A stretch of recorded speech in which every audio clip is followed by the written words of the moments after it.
فكل إنسان أراد أن يقر الله عينيه بأبناء صالحين فليكن هو صالحا أولا.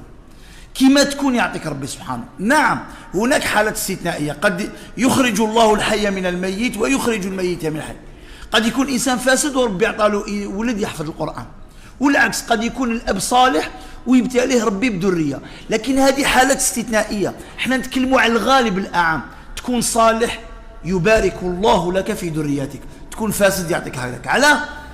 لأن سبحان الله الولد إذا نشأ في بيئة صالحة، إذا نشأ في بيئة يتأثر بصالح الوالدين، نشأ في بيئة فاسدة يتأثر بفساد الوالدين. هذا الأمر هذا معروف أيها الأفاضل، ولهذا هذا أمر مهم جدا في التربية. احنا اليوم نشوفها سبحان الله، ولد صغير يعطي له الأب تاعو يدخن أمامه، يعطي له يشري الدخان. واش حبيت تسنى مع ذاك الولد؟ يخرج يحفظ القرآن إلا أن يشاء الله. الطفلة تكبر تشوفي معها تسمع الأغاني والمسلسلات، تكبر تشوفي معها في تبرج، خلاص كبرت على هذاك الشيء في هذيك البيئة. ومن بعد كي يكبروا يجي يقول لك شيخ بنتي في عمرها 18 سنة حبيت ندير لها الحجاب ما حبتش دير.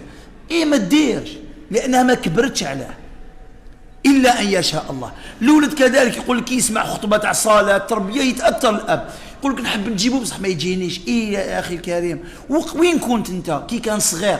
خاطر أنت القدوة. كي كان صغير واش تقول له يدير؟ معروف أنه أعظم قدوة للأبناء هم الآباء. يشوفك أنت كلش، يراك أجمل الناس، يراك أشجع الناس، يراك أقوى الناس. وكذلك الأم، يرى أمه أفضل النساء، أجمل النساء، أغنى النساء. هادو هما دراري. كنا صغار كنا نشوفوا والدينا هكذا، تشوف بابك هو كلش. التما كنت قادر تجيبه، خاطر التما واش تقول له يدير. الآن خلاص.